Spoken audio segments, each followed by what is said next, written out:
Hello everybody, my name is Sirhc and welcome back to Underground, my single player Let's Play series.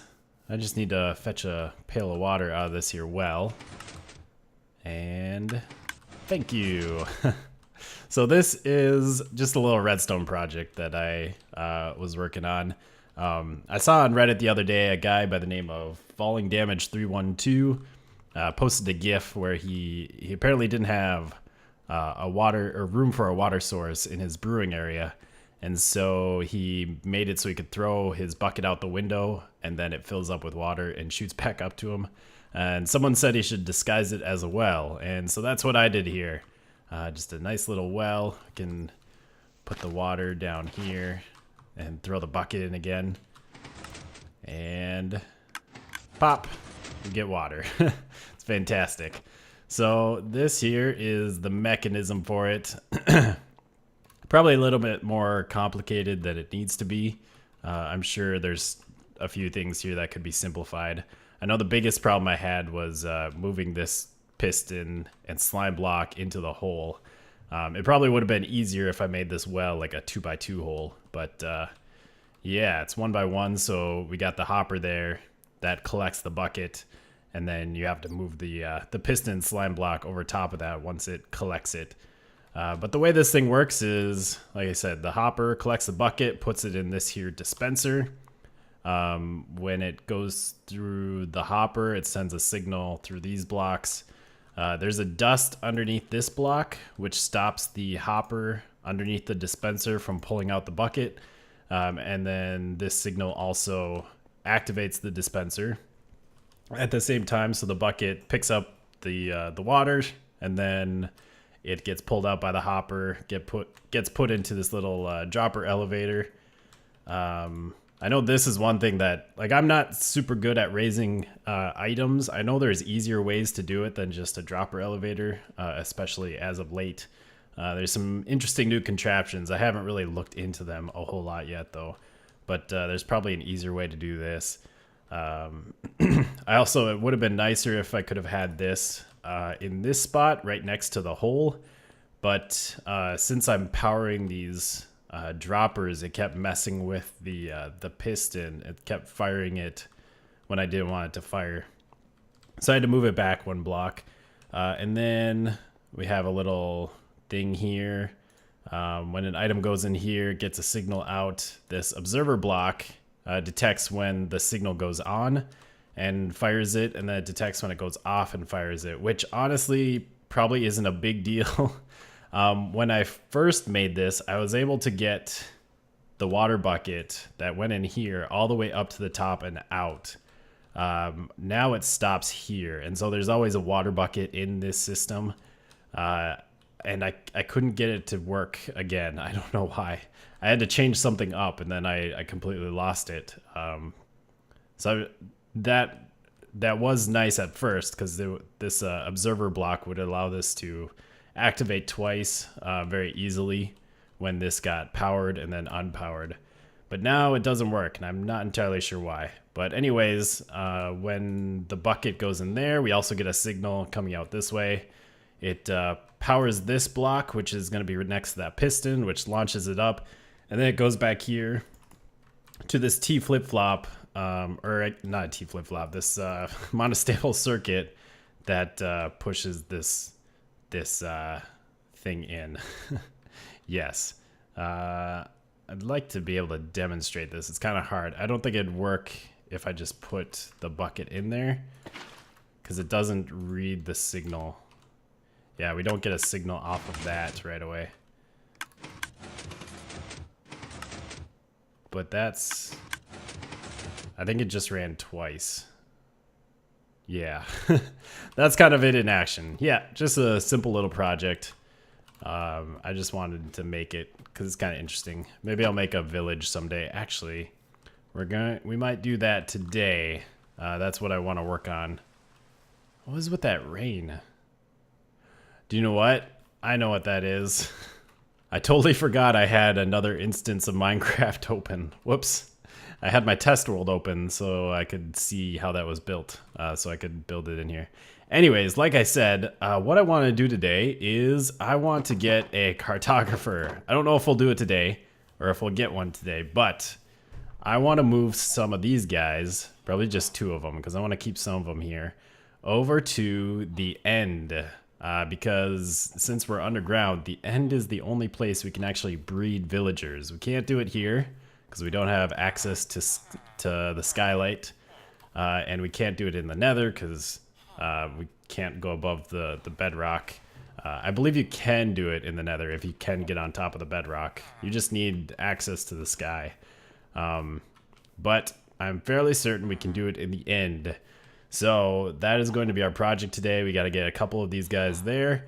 Probably want a farmer villager, at least one, so that we can set up a farm and they can automatically breed with each other.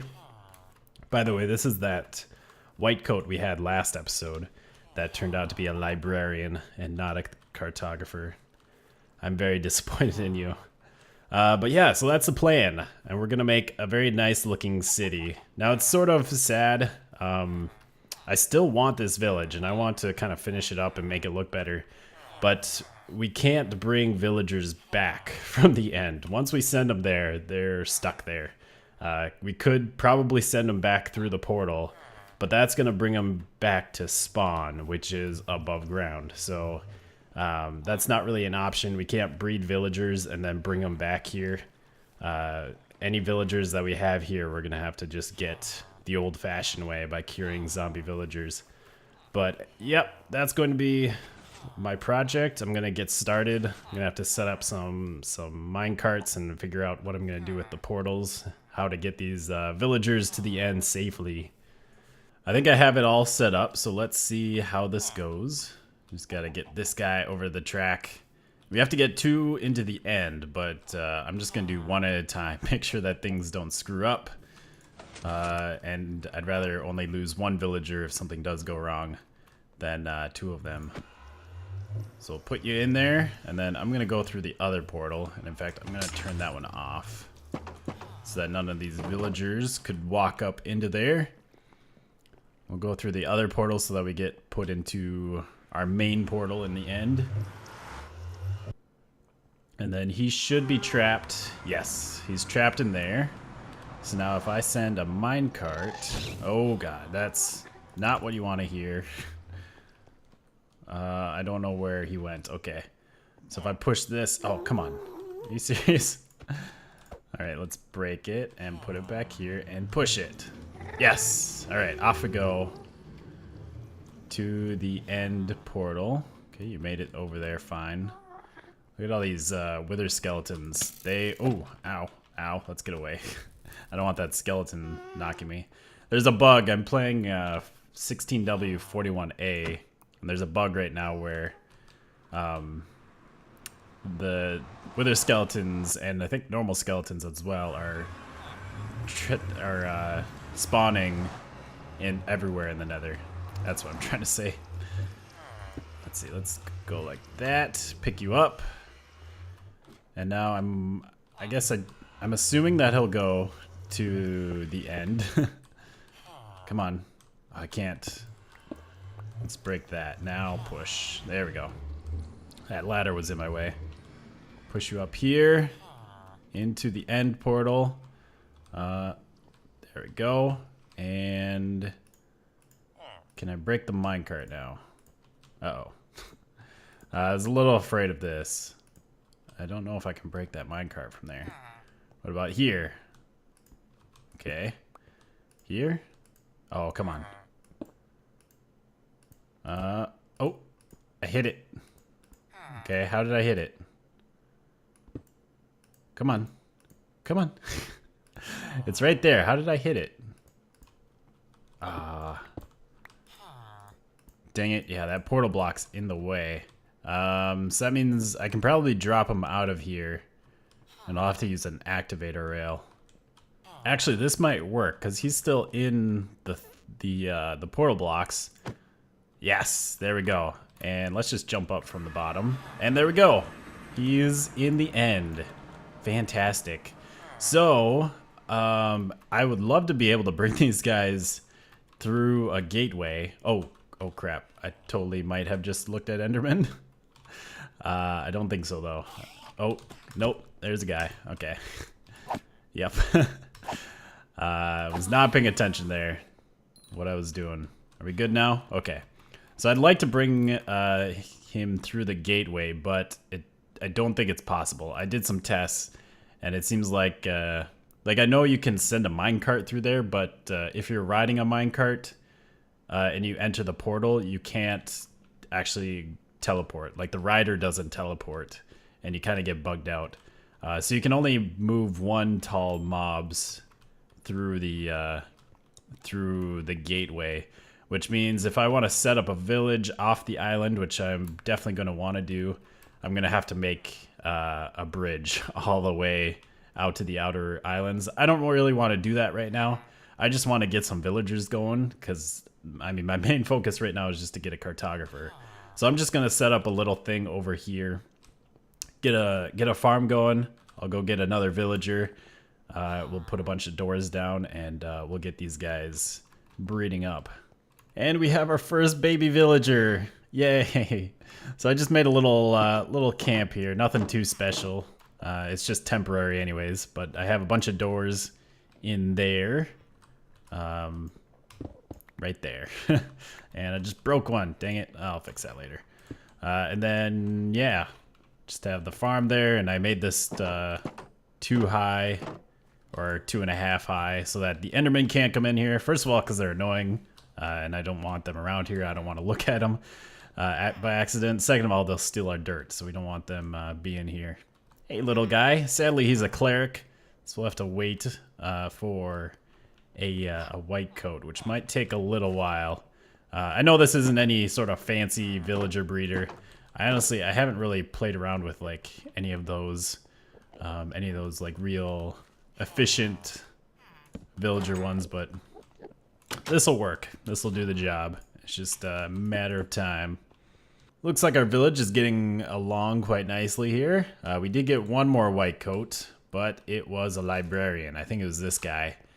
So we're still looking for our cartographer, and I think we're at about our population limit. He's getting the hearts over there, so there might be room for one more. I think we have like 13 villagers here, and I have 43 doors. So I think we can have like 40 or 14 villagers. I think. Yeah, that sounds about right. 14 villagers. So I'm gonna start killing some. And we got the nitwits. These are the new villagers, or they brought back the green coats, or at least put them in the game. I don't know if they were ever really in the game, but they've been in the game files, I believe, as like just a kind of a standard. Hi, I see you guys don't like what I'm about to do. Goodbye. Anyways, yeah. So we're gonna kill some people here. Honestly, they can all die except for I want to keep any brown coats. I thought there was another nitwit around here. There you are. Well, don't kill that brown coat though. I keep expecting them to give me like experience and items, but that's not going to happen. Maybe we should use our axe here so we don't kill too many. So let's take out the clerics, and I see you want to make love to him. And I don't want to kill too many because then they won't breed very quickly. So what are we at now? 1, 2, 3, 4, 5, 6, 7, 8. Let's kill 2 more. You can go. And what are you? You're a leather worker. You're useless. You can go.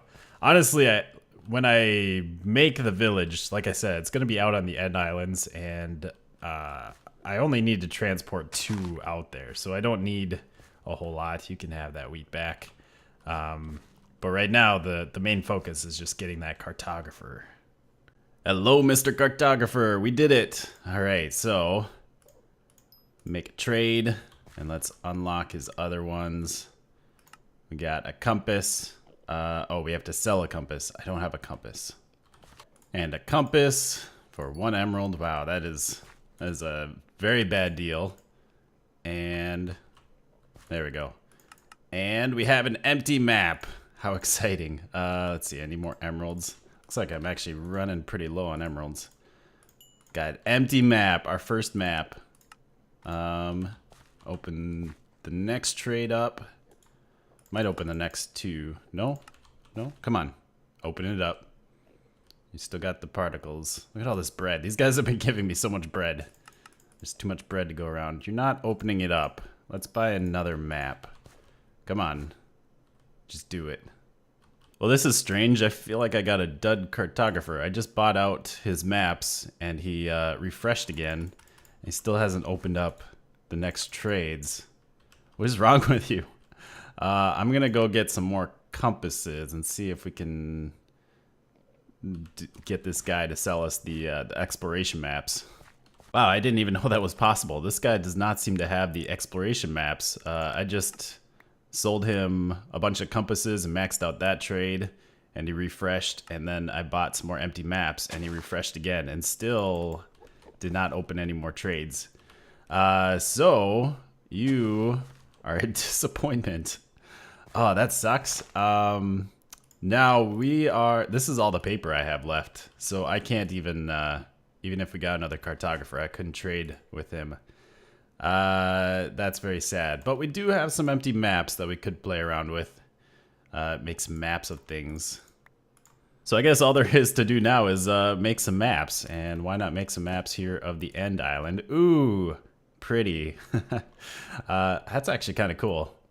I wonder if that's how it's always gonna be. It's like very centered. The portal is right in the middle of the map. But the portal like location usually changes, doesn't it? Or maybe it is always at 0, 0 now. Ooh, mine is. Interesting. That looks kind of cool. Now there is another problem. With these maps, we can't really do a whole lot at the moment. We need more paper. I know these maps are very good for if you go out, or you could make a very large map, the full-size map, and then go exploring on the end islands, and you can easily find all the strongholds, and you can tell which ones you've already been to just by looking at the map to see which ones you've already loaded. But since we have only the smallest level of maps, that's not going to help us a whole lot. Like here, you don't see much. You can barely even get our full house here. I mean, I guess if I went off the map, we could get 2 maps that show our house. So they're not super useful at this smallest level. They'd mainly just be for decoration. Which, speaking of, let's go back to our house and maybe we could take a look, get a peek at what we have above the surface. And map made. Which one was it? This one? Nope, that's the end island. This one, ooh. So we're in a nice forest with little plains there, some water over that way. Very interesting. Just a little peek. So yeah, I could use these as decoration, I suppose. Which one was this one? Nope, that one's not the one. Sorry, Groundbreaker. Ooh, that almost looks like you could use it as a clock. Make a line and then remake the map, or at least refresh the map, and then it could be a little clock dial. Very interesting. So yeah, that's that's kind of underwhelming, I have to admit. Sadly, we're gonna need paper. That's kind of our limitation right now. We need paper to actually make this stuff useful, and also to get another cartographer and see if we can actually get those exploration maps, which will be a lot more useful than just the normal empty maps for us here underground. But I guess that's going to be it. Either next episode or maybe just before next episode, I'm going to go try and find some more strongholds. I've found 2 so far, and I have looted all the paper from those. So there's one more that should be pretty close off that way. Yeah, because we found one that's like right over there, pretty close to here. We found one that's way over that way, and there's one more way over that way. And then after that, there should be more strongholds out there, and we'll see how that goes. It'll be kind of interesting to try and find those the newer strongholds that generate farther out. But anyways, I hope you have enjoyed. At least we accomplished our goal somewhat and got our cartographer. We'll see you next time. Goodbye, peoples.